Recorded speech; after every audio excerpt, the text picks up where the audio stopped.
जय श्री कृष्णा। राधे राधे। श्री कार्तिक मास महात्म्य 17वां अध्याय।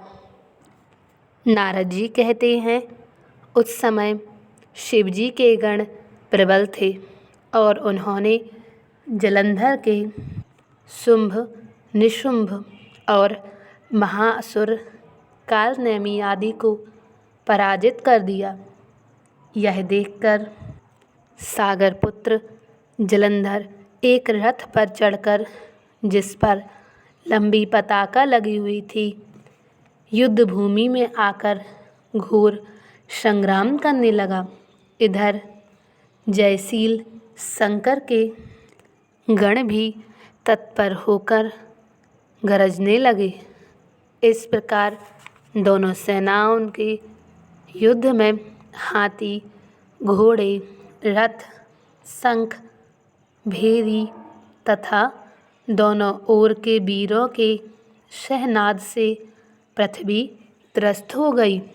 तत्पश्चात जलंधर ने कोहरे के समान बाणों को फेंककर पृथ्वी से लेकर आकाश तक व्याप्त कर दिया और नंदी को 5, गणेश को 5 तथा वीरभद्र को एक साथ 20 बाण मारकर उनके शरीर को छेद दिया और मेघ के समान गर्जन करने लगा। यह देखकर रुद्रपुत्र कार्तिकेय ने भी दैत्य जलंधर को अपनी शक्ति उठाकर मारी और घोर गर्जन किया, जिसके आघात से वह पृथ्वी पर गिर पड़ा। परंतु वह इतना बलवान था कि शीघ्र ही उठकर खड़ा हो गया और क्रोधाविष्ट होकर कार्तिकेय पर अपनी गदा का प्रहार कर दिया।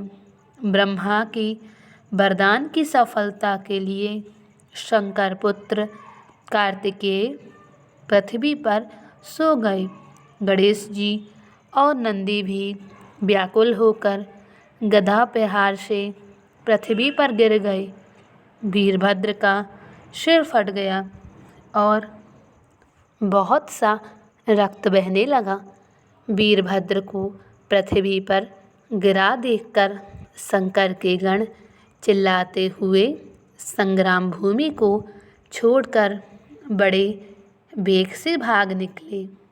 श्री कार्तिक मास महात्म्य 17वां अध्याय समाप्त। जय श्री कृष्णा। राधे राधे।